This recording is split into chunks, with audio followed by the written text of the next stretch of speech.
32 74% ఇంటి దగ్గరన పనిచేస్తాం. లేకపోతే ఫ్లెక్సిబుల్ వర్కింగ్ అవర్స్ పెడితే ఎక్కువ మంది పిల్లలున్నా నష్టం ఉండదనే విధంగా మాట్లాడే పరిస్థితికి వచ్చారు. అదే చైనా పాలసీ పెట్టారు, జపాన్ పాలసీ పెట్టారు. మనం కూడా అలాంటి ఫ్లెక్సిబుల్ పాలసీస్, నవేడేస్ టెక్నాలజీ వచ్చింది, ఎక్కడున్నా పనిచేసే అవకాశాలు వచ్చాయి. చాలా మంది ఆంధ్రప్రదేశ్ రాష్ట్రంలో దగ్గర 5 లక్షల మంది వర్క్ ఫ్రమ్ హోమ్ పనిచేస్తున్నారు.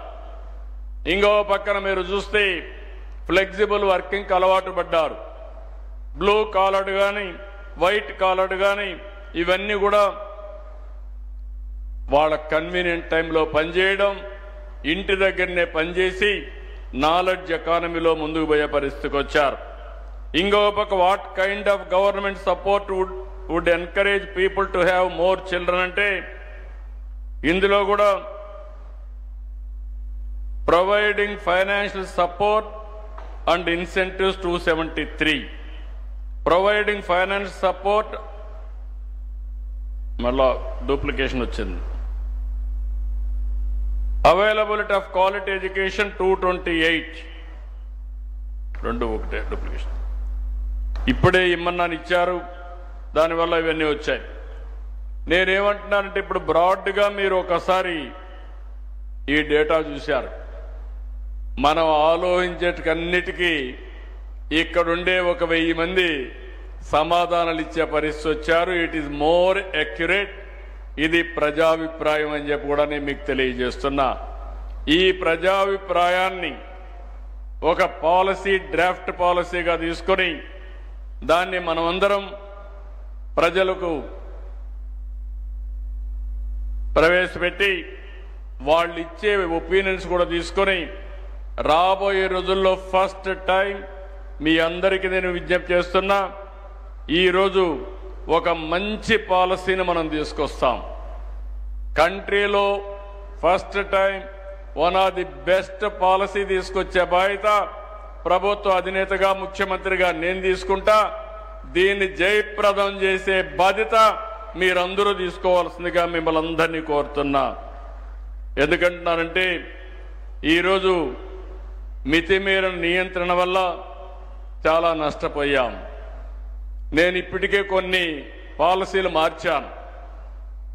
2 పిల్లల కంటే ఎక్కువ ఉంటే స్థానిక సంస్థల్లో పోటీ చేయడానికి వీల్లేదని పెట్టిన పాలసీ మార్చి రాబోయే రోజుల్లో అవసరమైతే 2 కంటే తక్కువ మంది పిల్లలుంటే వాళ్ళు పోటీ చేయడానికి అర్హత లేదని ప్రజాభిప్రాయ ప్రకారం పెట్టే పరిస్థితి వస్తుంది. అదే మాదిరిగా ఒకప్పుడు ఒక బిడ్డకే ఆర్థిక సహాయం చేసే పరిస్థితి ఉంటే ఈరోజు నేను తీసుకునేది ఎంతమంది పిల్లలున్నా అందరికీ తల్లికి వందనం కింద 15,000 రూపాయలు ఇస్తామని చెప్పి ఇచ్చాం. దీనివల్ల మీరు ఒక్కసారి చూస్తే పిల్లలు ఎక్కువ ఉంటే తల్లిదండ్రులదే బాధ్యత కాదు, కుటుంబందే బాధ్యత కాదు. భవిష్యత్తు కోసం ప్రభుత్వం కూడా కలిసి పనిచేస్తాం, ఎక్స్పెండిచర్లో కూడా షేరింగ్ చేస్తాం. ఆ పిల్లల్ని అన్ని విధాలు ఆదుకునే బాధ్యత తీసుకొస్తామని చెప్పి కూడా నేను మీకు తెలియజేస్తున్నా. అందుకే ఈరోజు మనందరి ఆలోచన ఒకటే ఉండాలి.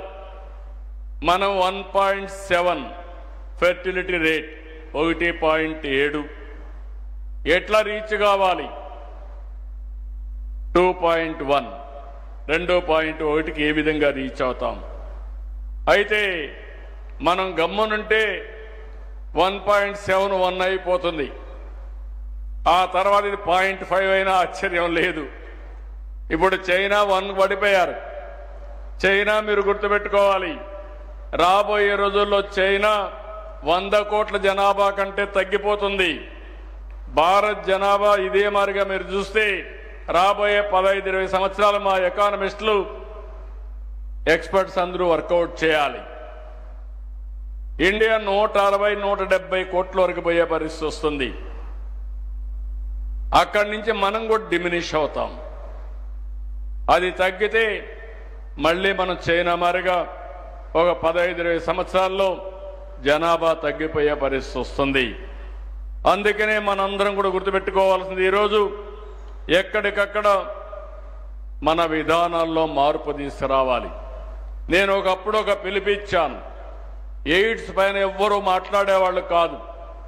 సమైక్య ఆంధ్రప్రదేశ్లో మొట్టమొదటిసారిగా దేశంలో నేను ఒక కాల్ ఇచ్చాను.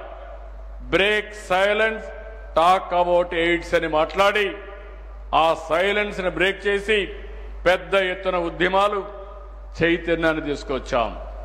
దానివల్ల ఆ రోజు నేను చాలాసార్లు చెప్పాను, మీ పిల్లలతో కూడా మీరు మాట్లాడండి, వాళ్ళకు కూడా కౌన్సిల్ చేయండి. ఈరోజు మనమందరం కూడా ఎయిడ్స్ అంటే అదొక భూతంగానో మనం మాట్లాడితే కరెక్ట్ కాదని సీక్రెసీ మెయింటైన్ చేస్తే సమాజమే ప్రమాదంలో పడుతుంది. కాబట్టి మాట్లాడాలని అసెంబ్లీలో మాట్లాడి అనేక సార్లు పెద్ద ఎత్తున చర్చ చేస్తే ఎయిడ్స్ని నియంత్రణ చేయగలిగాం. ఈరోజు నేను ఆలోచించేది ఒకటి, ఈరోజు సౌత్ ఇండియాలో పెద్ద చర్చ జరుగుతూ ఉంది. రేపు రాబోయే రోజుల్లో పార్లమెంట్ సీట్లు పెరుగుతాయి, ఇక్కడ జనాభా తగ్గిపోయింది, దానివల్ల మా సీట్లు కూడా తగ్గిపోతాయి, రిలవెన్సే కోల్పోతామని.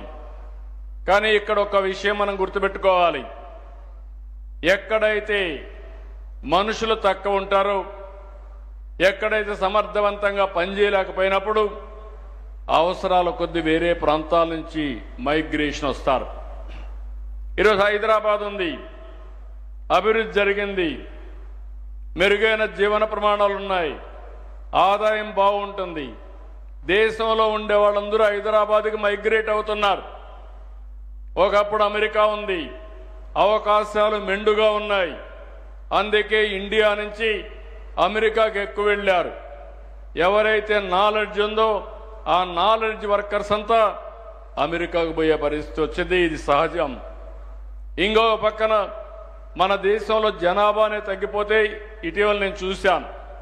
ఒకప్పుడు జనాభా జపాన్ అయితే భారతీయుల్ని పెద్దగా ఎంకరేజ్ చేసేవాళ్ళు కాదు. ఇప్పుడు వాళ్లే మన వాళ్ళు కావాలని అడిగే పరిస్థితికి వచ్చారు.